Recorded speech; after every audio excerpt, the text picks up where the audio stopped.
Welcome to the Nourish and Restore podcast with me, Nina, and my awesome friend, Nicole, where we bring all things nourishing and restorative to you, your body, mind, and soul.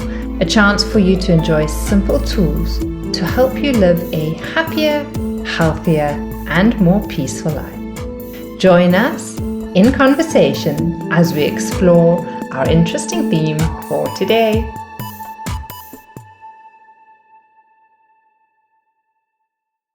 Good morning, everyone. I hope you're well. It's me, Nina Saacks, with you today. And today I'm going to be sharing with you my favorite 6 spring tips. I love spring. It is one of my favorite seasons of the year. And what I find is that when I manage to do these 6 tips, I really manage to get myself organized so that I've got a really smooth transition into spring, a comfortable spring, and then it just seems to everything seems to just shift so much easily into summer. So here they are. I hope you enjoy them. And again, if you ever have any questions, if you need to reach out, let us know. We're here for you and we're always happy to help. What we're going to do now is just take a moment to really connect, to slow down.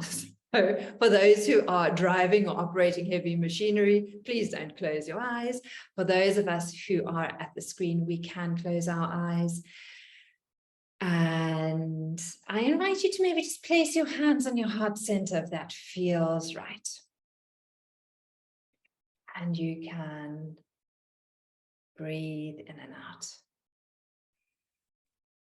Take a couple of nice deep breaths and notice the chest rising and falling.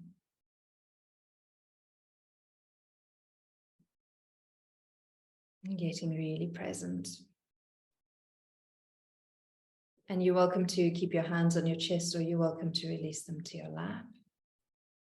And in this quiet, still space, we're just going to kind of travel through the seasons. And as I name the season, you're going to just notice the words, the feelings or sensations that arise with that season.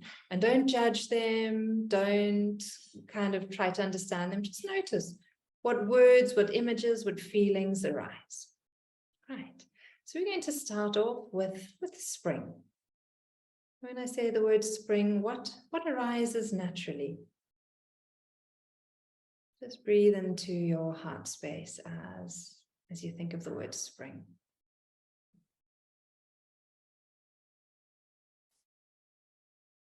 And then do the same for summer.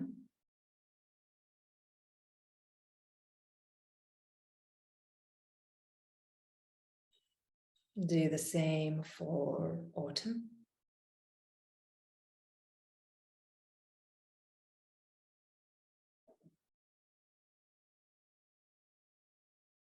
Do the same for winter.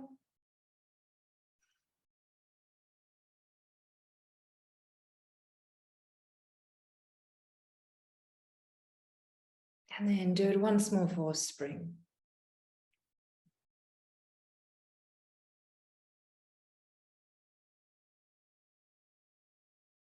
And then rub the palms of your hands together. Get your hands really, really warm. Cup your hands over your eyes. Take a deep breath in. And slowly out. Blink your eyes a few times as you start to move your hands away. You can look out of a window or at a pretty picture. And when you're ready, you can bring your attention back to the screen, back to our conversation. All right. So it's always lovely. I love doing a nice grounding, centering practice before kind of starting anything, because it just sets the intention and the tone nicely. We can really kind of just settle into ourselves and exhale. All right. So I'm going to share with you why I find that the following 6 tips or practices are so important. not just throughout the whole year, but really in springtime, mainly because this is when we have the possibility to make changes easily and with a lot more kind of like vitality and vibrance. Like it's just a lot easier trying to do a change in springtime than at another time of year. Doesn't mean it's not possible. It just means that it is a lot easier because there's movement, because we're in that Vata space where we're moving from like a season of like the Kapha season to the Pitta season. So from the wet and the cold to the hot, and the movement is kind of like that Vata, the energy. There is just a lot of movement around as the seasons shift and change to where they're going. So why not utilize that energy for the good? So my number one tip is to change your meal times if you haven't done so already. And maybe if you've laxed a little with this in winters, maybe just see if you can up this a notch a little. Pitta, the fire, is the highest between 10 and 2. Our ideal time is to kind of like eat our biggest meal, a bigger, better lunch at lunchtime from kind of like 12 to 1:30 is usually kind of like that ideal time. It's when we've got the most amount of bile in our system, which means it's able to break down the food the easiest. We want to make sure that we have an earlier, lighter dinner. So if we have a proper lunch, it means that before sunset, so kind of like 5:30, 6:30, the latest is when we can kind of like finish dinner, because especially in springtime,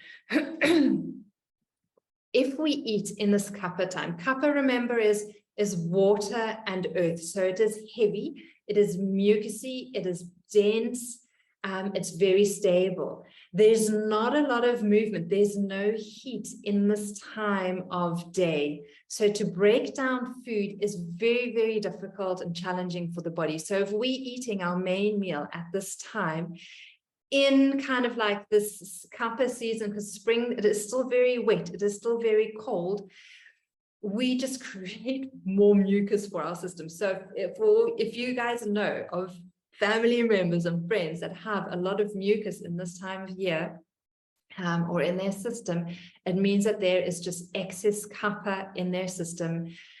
And the easiest way to deal with this is end dinner early before you go into Kapha time. Make your main meal in Pitta time when your body's able to burn through the food properly. It is not an easy habit to change. It is something you want to start playing with. It might just be like that is something you can play with on weekends, and maybe not during the weekday, or working hours. It might be that it's something that you can maybe do once or twice during your work week. So play with it and see what works, but just test it out. And once you've tested it out, it might just mean that, during spring for the next couple of years, you're going to change your main meal on weekends to be at lunchtime and not at dinner time. Again, when we test it out, that's when we know. All right, so that is a big tip. It's not an easy tip. It's not an easy habit to change, but when you start doing it and your body notices the benefits, that's when you start to clear those issues of insomnia. You manage to get to bed earlier, you sleep through, you just feel a lot better for the whole day. And it's literally by just having your main meal at lunch. It solves so many of our problems in society nowadays. All right, my second tip is changing your food and your oils. So if you spend time outside, you'll notice that, the green leafy veggies are starting to come up, sprouts are sprouting, and it's time for us to adapt to kind of like the changing weather. What are the foods that are in season now? So you probably will notice in the shops as you go kind of like to wherever, Woolies, ShopRite, Checkers, whatever it is, your health food store, going out to the markets, the farmer markets, that you're probably going to find less and less of like the butternut and the squashes and the winter fruits and veggies, and you're going to find a lot more of the leafy greens, the nectarines. I'm just trying to think what comes in now, cheese.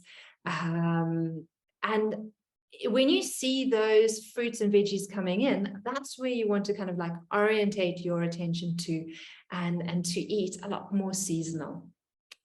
We want to start eating lighter. So on the days when it's cold and chilly, you want to stick to your soups and your stews. But on the days that there is warmth and heat, that's when you want to start moving to maybe like your stir fries or your light salads. And even if you've made a big pot of soup and your body's just saying, oh, I really could do with like a nice coleslaw, like a nice marinated salad, then do that. Listen to your intuition. You can go and freeze your stews and your soups for another day. Don't force yourself to eat something just because it's there. But if your system is saying, not really feeling like it, then change. And if it's not feeling like a salad, don't eat a salad. What I've noticed with time is that when my body is in balance, I have healthy cravings. I automatically crave certain types of food. When my body is out of balance, it's probably more my mind. When my mind is more out of balance, then I've got poor cravings. Then I'll go in front of the fridge and I'll want something like, chips, chocolates, or cookies and things like that. And when I see that happening, then I know, I need to do a little bit of a clearing out of my system, because I'm not connected to my intuitive kind of like brain gut system anymore. And that is also kind of like a good telltale sign. Also notice that kind of like the good cravings, kind of like I'll be moving from like this desire of wanting like heavy nuts, like those Brazil nuts, which are nice and oily, which are, which is what we want in winter to really sustain energy and give us heat, is that now kind of like I'm craving more of the nuts that are a little lighter, so more almonds and cashews. So if you go into the stores and you notice, oh, actually, I'm wanting like pistachios or something like that, listen to your intuition and go with it. So kind of winter, again, probably a lot of us were using a lot more like maybe ghees and butters, sesame oils, like the oils that were like a lot heavier.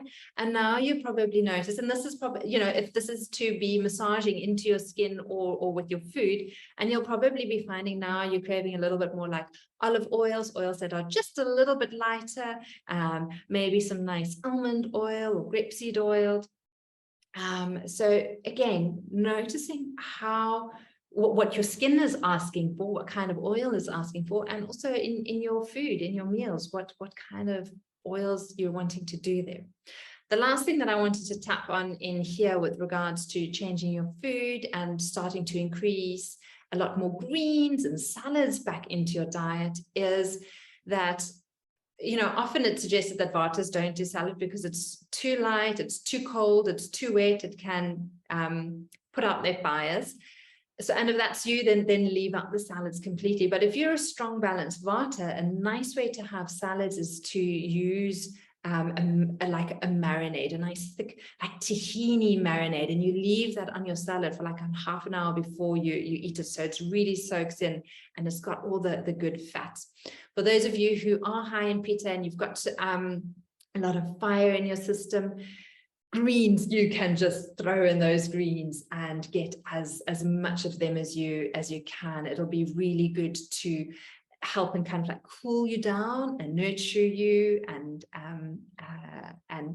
just kind of like bring you a lot more energy in that way without like having to use your fire or your brain to get energy into your system. And those who already are high in kapha, which again we were saying here is like high in water and earth, it is very mucusy. You want to stay away from like the dairy and the ice creams and like heavy unctuous food, because it is just going to create more mucus in your system if you crave that.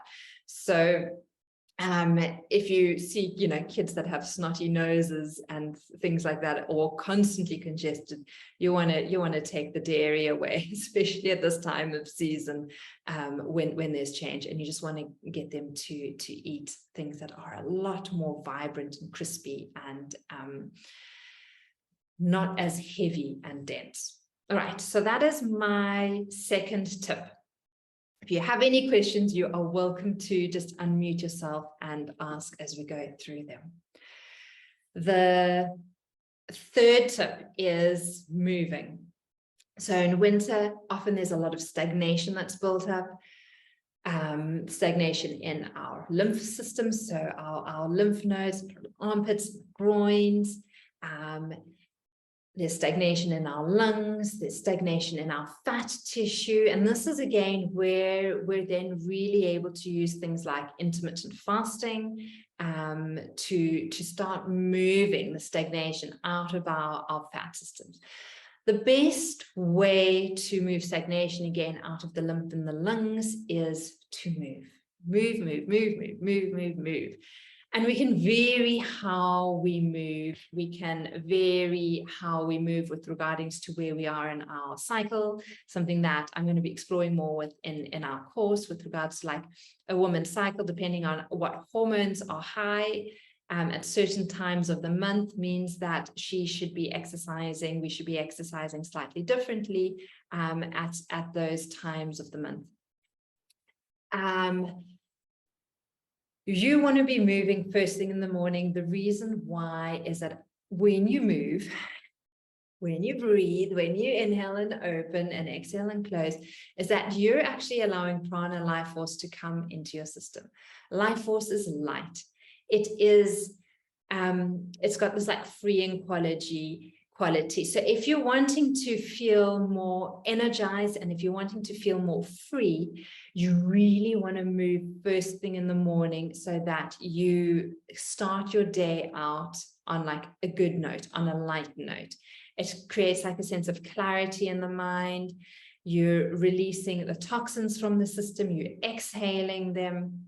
And when you're able to start your day with movement and feeling good, then it sets you up for the rest of the day.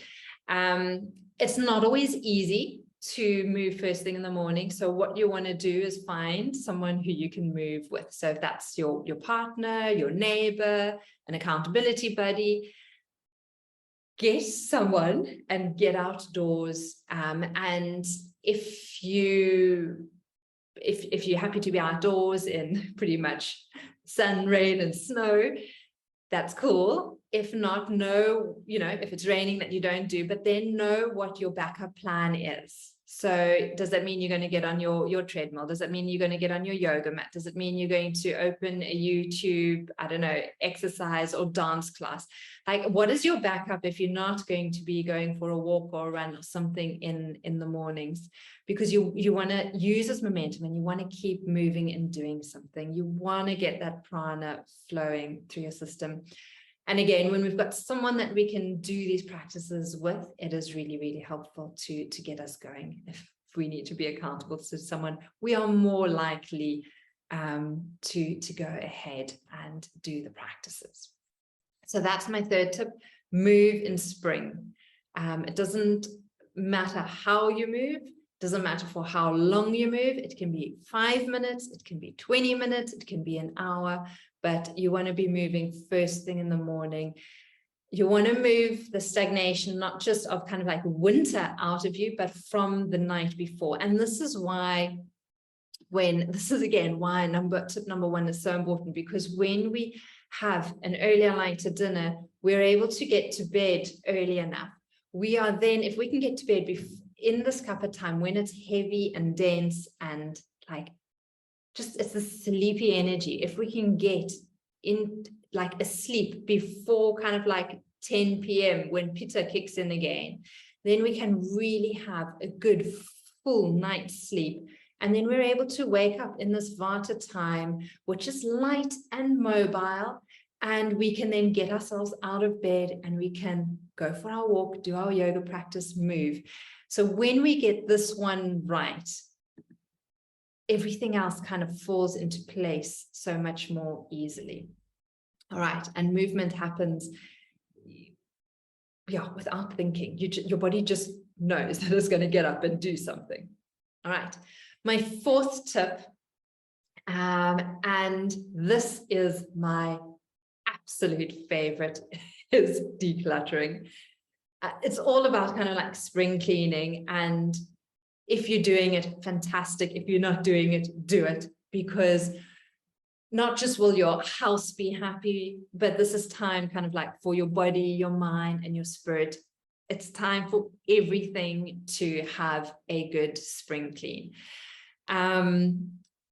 For me, the best way I find to do the spring cleaning is to start small. Used to, like, I think it needs to be spring clean and take a whole weekend and everything would come out of the cupboards. And then for like the whole month, everything would still be like strewn across the whole house because I hadn't found the order and the time to put it all away. Now what I do is in the evenings, so in this cuppa time, again, in the evenings, when there's this kind of like quiet, dense time, I'm going to open like a drawer, and I'm just going to like reorganize it throughout the pens that that aren't working anymore, structure everything, put everything in order. I'll do a drawer too at night. So it's not anything where I'm like taking everything out the cupboards and now I'm like rearranging everything. I'm just choosing one cupboard, one drawer, one little part of the house, one shelf in the pantry, one shelf in the fridge. And I'm spring cleaning that. I'm decluttering that part. And what I found is that if you think about it, if you do 10 minutes a night, that's about 60 minutes, and you give yourself one night off, that's 60 minutes a week. That's 1 hour a week. 1 hour a week for 4 weeks is 1 hour a week for a month is 4 hours. For the season of spring, that's times 3, that's 4, that's 12 hours. So you're actually doing 12 hours of decluttering in kind of like the season of spring by just doing 10 minutes every evening. You're not overwhelming yourself. It's not too much. And also what you're doing is you're not setting yourself up for failure, and you're not asking for anything to be perfect. So you're not asking for your whole house to be perfectly spring clean. You're just doing this now. And when you go back to what I was saying about like, when we take this as like a long-term view, like, we're going to be doing this year after year after year, is that each year that we spend these 12 hours doing that, that's 12 hours of spring cleaning every year. So those drawers that you didn't get to, or the cupboards you didn't get to this year, you'll be able to get to them next year. But at least you're getting to them, and it's not that you're not doing it. So instead of saying, because I can't do it perfectly, I'm not going to do it at all, you're just doing a little bit here and there, and doing a little bit here and there is so much more effective long-term over kind of like 5 or 10 year period than not doing anything. So that is pretty much what I wanted to share with you with regards to that's how the body kind of like spring cleans as well. If we're thinking that we need to, when the time is right, when I have more time, when I have more space, when I'm feeling better, I'm going to like do a detox or clean my body. And it doesn't work like that either. You kind of need to decide, okay, it's a season change. I'm going to do a little bit, even if it's just those 10 minutes in the evening, if it's just a little bit, I'm going to start this practice of doing a little bit of a cleanse. And it might just mean more hot water every day for a week or a month. Whatever it is, just start cleaning out your body in a way that you know you need. Again, we're not looking for a perfect spring detox. We're just looking for momentum and movement. And the same with the mind. Some of us are so overwhelmed and overcluttered with thoughts and so much happening. Best way is to, again, still the mind with meditation, 2 minutes on your mat, declutter, doing that every day is so much more powerful than thinking, oh, I need to go like on a 10-day Vipassana retreat and, sort out my crazy mind. Because to find those 10 days to go on a Vipassana retreat or a meditation retreat, it's going to be like next year, next year, next year, next year. And you're going to be like 10 years or 20 years, that's me, down the line, not getting to it. Whereas if I just start with like a minute or 2 minutes, I can build up like my 20 years and be decluttering my mind every single day that way, which is going to be so much more powerful than waiting for the perfect time to go on this retreat to declutter my mind. Because then it's also just going to become part of my lifestyle and a way that I can navigate and manage all the craziness that is around. All right. And the same is kind of like with your spirit.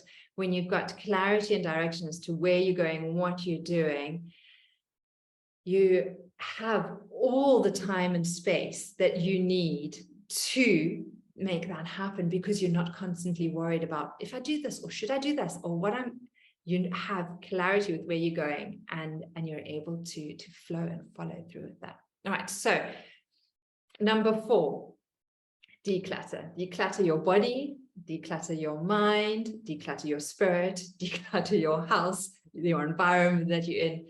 Declutter. My most favorite tip, I think it's probably where the Peter in me comes through, is that I like order and organization, and I like things to be good. And even like, I do my pantry quite a lot because I like a neat pantry, and I sometimes think it's like do I really need to do this again? And I'll go into my pantry, and somehow things have snuck in there that they shouldn't have. If it is Craig that has brought stuff into the pantry that really shouldn't be there, or if I've bought things that really shouldn't have been in there, and I get a chance to, again, just organize, my nuts are there, my seeds are there, my pulses are there. If I see them and they're there, I'm going to be using them and cooking with them a lot more. So I love having order and organization in my kitchen.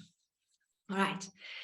Tip number 5 is sitting in silence. So this kind of like ties in with what I was just talking about before, about decluttering the mind, is this busyness we find ourselves in. And we're all in this overly vata, mobile movement, too much happening, too much stimulation.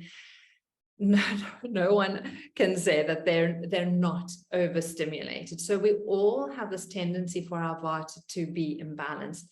And the best way to do that, or to kind of like balance the vata, is the rest, regularity, and routine. So getting the 3 R's sorted, walking, and finding time to sit in silence. And it just gives us a chance to start the day with the right mindset. We have clarity, we create space for opportunity.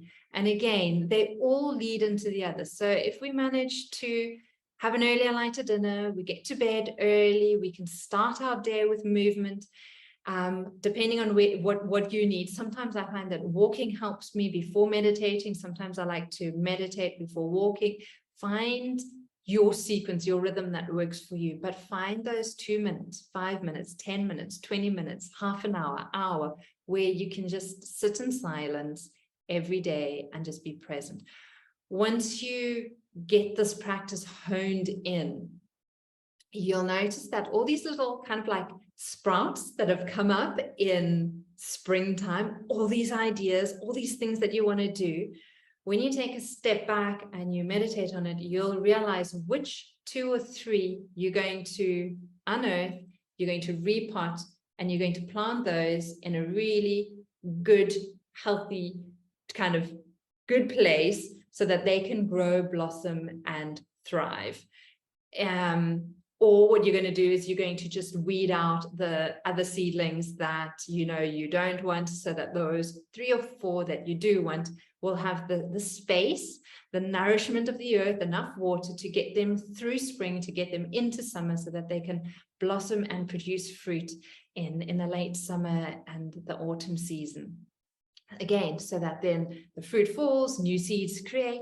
And that's kind of like this whole idea with the seasons, where you've got the seeds, the leaves fall, they create the mulch. There's like a stillness, there's a quietness where there's stuff happening under the surface, but it's not really visible. Then all of a sudden the sprouts start to come up, then they start to grow, they thrive, they flourish, then they blossom, then they fruit, then we eat the fruit, then the seeds come out again, and it's this whole season.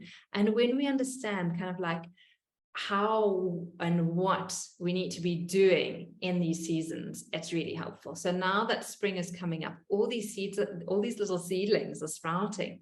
Fantastic, exciting. Now we get to take a moment to step back.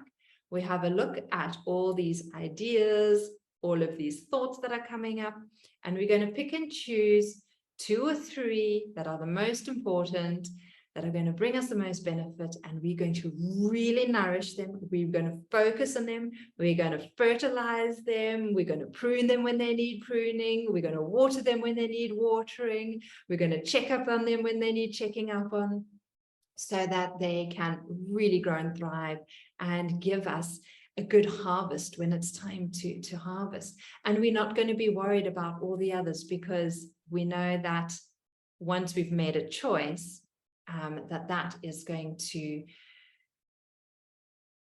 sustain us long term. Otherwise, what happens if we think all these hundreds of little seedlings or ideas that are coming up, if we want to sustain all of them, we are going to be exhausted by the time summer comes. And then we're going to throw in the towel, we're going to give up, and we're just not going to do anything. And then nothing is going to bear fruit. And as you may guess from my intensity of this, is that I have done this many times before. It is very hard to choose just the 2 or 3 things that are important to you. I invite you now to take time this week to make those choices, because when you do, long term, by the time autumn comes, you will then really notice the benefit. All right, so that is my tip number 5. And tip number 6 in spring is love your nose.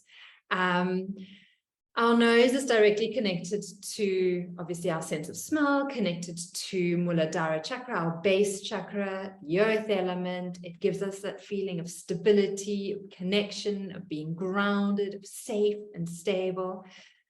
And kind of like, if there's an issue in one area, there's always an issue in another area. We always look at the holistic body being.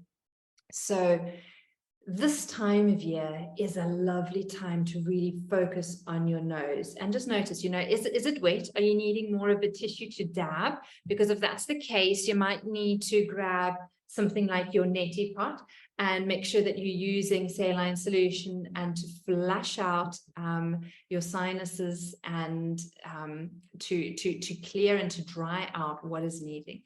If you're noticing that your nasal passages are very dry and they're sore and they're itchy, then you might know that you need to grab your oil, whatever oil you're using, if it's your sesame oil, your coconut oil, your olive oil, I don't know, whatever oil you like, and you're literally dabbing your fingers in the oil and you are oiling your nostrils, or you get in your little Nastia bottle and you are doing kind of like snorting the oil to lubricate that area. So again, there are different ways that we can look after our nose. We want to look after all of our senses, but our nose in spring is really important because it links directly to the base chakra, which is this feeling of wanting to be grounded, and you want to ground and feel stable, so that your little seedlings can build roots and then flourish and grow. All right, so those are my 6 spring tips. I'll definitely share my little tip sheet with you. I'll email it to you guys so that you've got that and you can kind of print it out and put it in your fridge and just remind yourself to focus on these things. It's not like they have to be perfect. It's not like you have to do them every day. You just want to do them more than you're not doing them. I see that the little heart, like love your nose, the heart didn't come out. So you can use a little red Koki there and draw a little heart on that one. Thank you for listening to our Nourish and Restore podcast today. To find out more about Nourish and Restore, visit our website or Facebook page, nourishandrestore.yoga. For more information on working with me, Nina Saacks, visit www.yogaaa.co.za. And to work with my awesome friend Nicole, visit www.lov-me.com. Links will be in the show notes. We look forward to catching up with you next week. Namaste and have a nourishing